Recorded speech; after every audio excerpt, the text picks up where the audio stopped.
Hi, this is Rex Hammock at Rex Blog. You may be watching this there, or you may be watching it on what now YouTube calls the Rex Hammock channel. All the accounts there can now be called channels. I'm going to be downloading this as an MP4 file, so you can watch it on your new iPhone or on iTunes. Um, Today, sounds like this has been done before. This is my first time to ever do a video version of a post on the Rex blog, but I thought it would be easier for me to do this because I'm going to be talking about some things that I really need to have visual sort of references to. So I thought I'd just try this out as a video. Yesterday got into a little bit of a kerfuffle, and I didn't mean to. I was being critical of something that had somewhat of a history.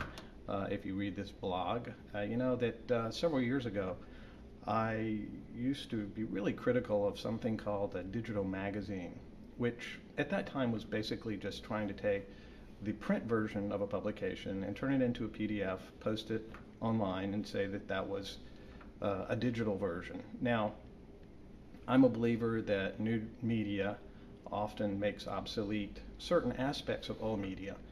But raises opportunities, provides opportunities for doing new things. And as much as I am an advocate for and a lover of and a producer of print, I believe that print strengths are not necessarily just, you can just move them from the physical medium to online and be effective. You have to understand that this is a new media, and it has great, tremendous things. So I wanted to talk a little bit about some of the recent developments in digital versions of magazines or digital publications, and also, unfortunately, to use as an example, a publication that I really like here in Nashville, the Nashville City Paper, and something that they've launched in the last couple of days.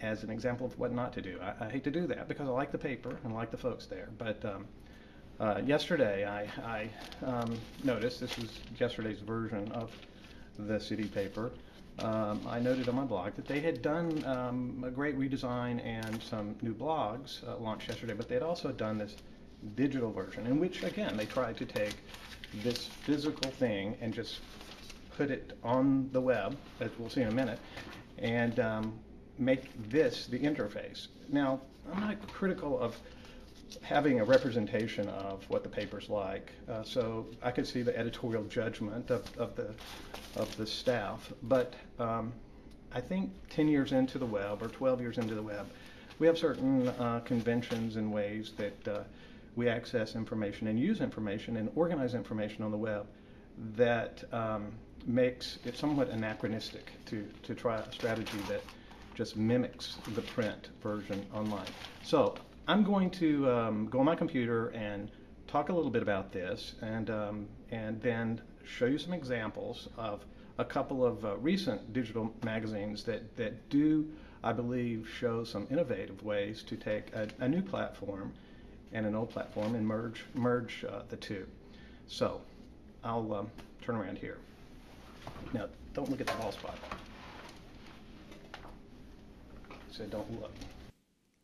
So as I said, yesterday the Nashville City Paper introduced a new redesign, which looks good, nice, clean, easy to navigate site. I'm especially impressed with their inclusion of 4 new blogs. I perhaps would have made this an aggregating page, but this is a landing page, and I imagine it will evolve. They have a new blog that relates to local politics and style blog, another called Giant Steps. I'm not sure what that's about, but here's a sports blog, and they even have some video. They're using some YouTube embedded video. Here, let's click on this.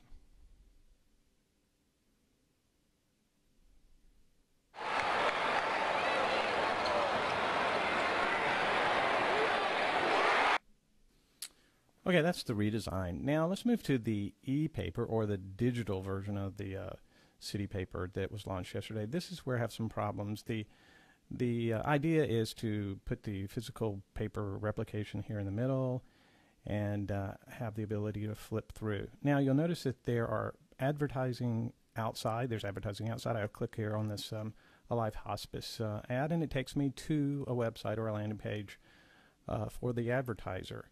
But inside the frame where the e-paper exists, if I click onto an ad, it does something else. It takes me to a larger version of the ad, but I'm not allowed to click over to the website for the advertiser, or I think that they probably have the capability, but it's not activated. But nonetheless, it doesn't act the same way that a banner ad, or what I'm programmed to think a banner ad, will work like. There's just some confusion too about what happens when I click on all these little blue line squares. If I click on this picture of Elton John, I go to, well, another picture of Elton John. Or if I click on the article, I'll go to an article that pops up in a window. And I mean, there's several things I like to do with articles. I like to link to articles, and there's no way to link to this particular bit of content. So I'm kind of confused as to how I use this. Now, they give me some tools to store it, but I frankly store material from lots of different newspapers using another method that I'll talk about another day. But I'm not going to use one site walled off to store materials. Okay, let me stop there and say, let me quit picking on them and say there's several publications that are doing some innovative things with digital publications. Here's one, Nylon. This actually was distributed, this is about a year old. It was distributed via iTunes last year. But as you can see, there's a table of contents. I can click to any page. It's hyperlinkable, if that's a word. I can link to this exact page. Anytime I click on this page, it will take me to things in addition to what I've learned on that page. Here's a great example from, let me click this off. Hi. This is not where I'd usually think I'd find great examples, but this is a college fraternity magazine, a very recent edition, and they've taken the idea of a digital publication and really developed a new sort of idea about how to use it rather than just to replicate what's in the publication or what's in their website. They've taken sort of boiled down content to, let me get this again. There's audio files that sort of start. I don't like that, but let me show you an example here on the next page of some really sort of taking digital publications to the next level. This is a feature story on an artist. Let me just show you.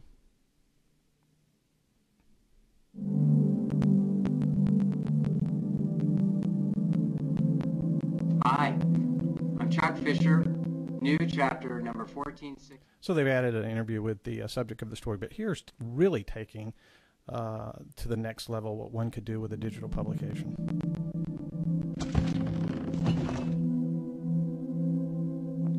Welcome, I'm Chuck Fisher. It sort of reminds me of the interface of a CD-ROM back in the CD-ROM days, but you know, I can click on different things around the room, and the artist will tell me about those. There, let's click on the wallpaper, and then the pop-up book. Homes in America. My first product design was fabric and wallpaper.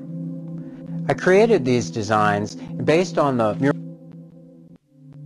For the last 5 years, part of my design life has been focused on pop-up books.